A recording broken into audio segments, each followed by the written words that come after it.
Team रहती नहीं, पीछे कोई है ही नहीं।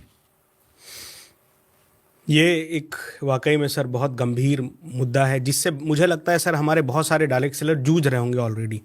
इसको मैं सर दो पार्ट में बहुत शॉर्ट टाइम में इनका जवाब देना चाहूँगा। राम रात्रे जी ने बहुत अच्छा सवाल किया है। सबसे पहली चीज़ ये है सर कि लोग सीखने को कब तैयार होंगे, जब उनको इस बात का भरोसा हो जाएगा कि वो सही इंडस्ट्री में है, सही कंपनी में है, सही साथी के साथ हैं। जी।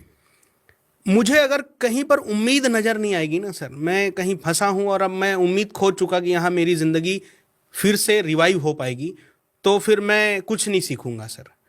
तो सबसे पहले किसी भी डिस्ट्रीब्यूटर को हम ज्वाइन करवाते हैं, बिजनेस में लाते हैं, कुछ मत सिखाइए।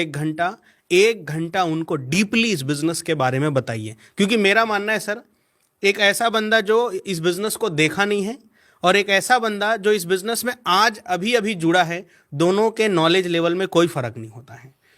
जैसे कोई बच्चा पेट के अंदर है और जो आज ही बाहर आया है, दोनों सेम ही है सर, उतना ही केयर उनका करना पड़ेगा।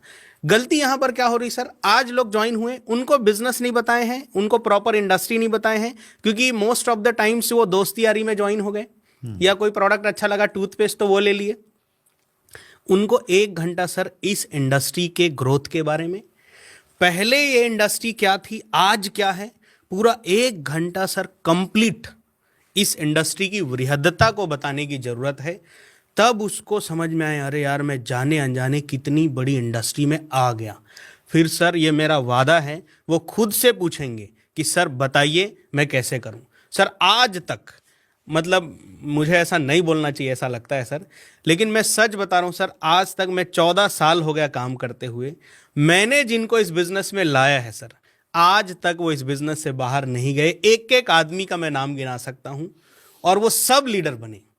क्योंकि मेरा पहला फोकस होता है सर कि मैं उनको इस इंडस्ट्री की वृद्धता समझाऊं, क्योंकि मैं तुरंत उनको नहीं सिखा सकता सर, सीखने में वक्त लगेगा। लेकिन आदमी धैर्य के साथ कब टिका रहेगा, वक्त कब देगा, जब इंडस्ट्री के बारे में चीज़ें क्लियर हो। तो पहले सर हम उनको 1-1.5 घंटा बैठ के सारी बातें समझाएं, उसके बाद सर अगर हम उनको सिखाएं, और लोग सीखते वही चीज़ हैं सर जो हम करते हैं। यस। मेरे अपलाइन क्या करते थे सर, मैं अपने गुरुजी को धन्यवाद करूंगा जिनकी वजह से आज मैं यहाँ पर हूँ। एक बार प्लान देने गए, मेरे प्रॉस्पेक्ट थे, और पूरे जोश के साथ आज तो मज़ा आ जाएगा। जैसी प्रॉस्पेक्ट के पास बैठे, मेरे अपलाइन आए, उन्होंने मेरे कान में कहा कि देवानंद ये प्लान तुमको करना पड़ेगा, मैं जा रहा हूँ।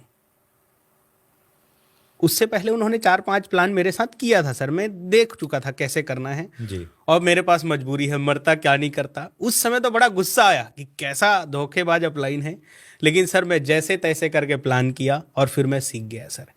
हमें ना सर, जैसे हमारे माँ बाप बचपन में हमें साइकिल सिखाते थे कि वो बोलते थे बेटा मैं पीछे पकड़ा हूँ, आप चिंता मत करो, और जैसी हमारी स्पीड थोड़ी सी बढ़ती थी, हमें पता नहीं चलता था वो कब छोड़ देते थे, और ऐसा करके हम 1-2 बार गिरे, लेकिन हम फाइनली सीख गए।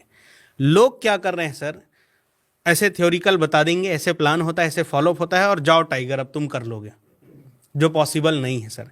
वो कर सकता है लेकिन शुरू करने की हिम्मत नहीं है उनके अंदर सर। हमें स्टेप बाय स्टेप अपने साथ लेके, 3 प्लान मैं करूंगा, चौथा आप करना, 3 फॉलोअप मैं करूंगा, चौथा आप करना, 3 मीटिंग मैं लूंगा, चौथा आप करना, या 30 मिनट मीटिंग मैं लूंगा, 10 मिनट लास्ट में आप करना। ऐसे सर एक एक लोगों को हमें धीरे धीरे तैयार करना पड़ेगा। लोग सर थोक में 100-200 लोगों को तैयार करना चाहते हैं, क्योंकि उनमें ये भ्रांति है कि अमीर बनने के लिए, लीजेंड बनने के लिए लाखों लोग चाहिए, जबकि 5-7 लोगों को अगर हम तैयार कर दिए तो 5 पांडव से महाभारत हो गया था सर। 5 लोगों से डायरेक्ट सेलिंग भी हो जाएगा, मुझे ऐसा लगता है। That's great, super Dev Anand ji.